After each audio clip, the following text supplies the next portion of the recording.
সামনেই 2026-এর বিধানসভা ভোট, আর তার আগে বীরভূমের নাড়াচাড়া দিয়ে উঠল অনুব্রত বনাম কাজলের গোষ্ঠী কোন্দল। মুখ্যমন্ত্রীর নির্দেশেই কোর কমিটি গঠন হয়েছিল বীরভূমে।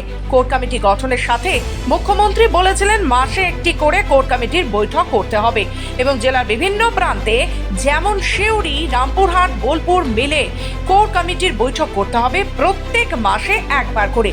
এমনটাই মন্তব্য জেলা সভাধিপতি কাজল শেখের।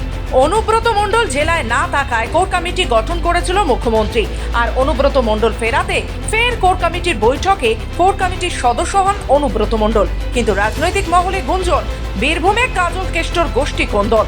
গত মাসে কোর কমিটির বৈঠকে অনুপস্থিত ছিলেন অনুব্রত মণ্ডল ও সুদীপ্ত ঘোষ।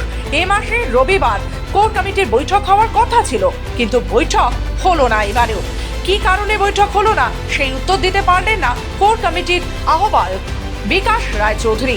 বিকাশ রায়চৌধুরী জানান, এই কোর কমিটির চেয়ারম্যান হলেন অনুব্রত মণ্ডল। তিনি যখন তারিখ ঠিক করবেন তখনই বৈঠক হবে।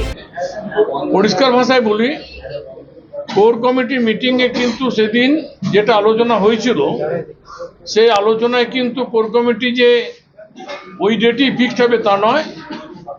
কোর কমিটির চেয়ারপারসন হচ্ছেন অনুব্রত মণ্ডল, জেলা সভাপতি তিনি।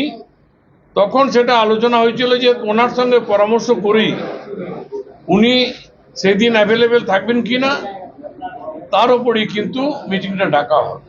অন্যদিকে বীরভূম জেলা সভাধিপতি ও কোর কমিটির সদস্য কাজল শেখ তিনি জানান, এই কোর কমিটির বৈঠক মুখ্যমন্ত্রীর নির্দেশ। কি কারণে কোর কমিটির বৈঠকে ডাকা হলো না এ বিষয়ে বিকাশ রায়চৌধুরী বলতে পারবেন। বিকাশ রায়চৌধুরী বয়স হয়ে গেছে, আমার মনে হয় ভুলভাল বকছেন। কারণ ওনার জানা উচিত কোর কমিটি বানিয়েছেন কে? স্বয়ং জয়ন্তী মমতা বন্দ্যোপাধ্যায়। নেতাজি ইন্ডোর স্টেডিয়ামে কয়েক মাস আগে তিনি কোর কমিটির উপর আর একবার সিলমোহর দিয়েছেন। তিনি বলেছেন বীরভূম জেলা কোর কমিটি পরিচালনা করবে। যুবরাজ অভিষেক বন্দ্যোপাধ্যায় তৃণমূল কংগ্রেস দলের সাধারণ সম্পাদক, তিনিও কোর কমিটির প্রতি সিলমোহর দিয়েছেন।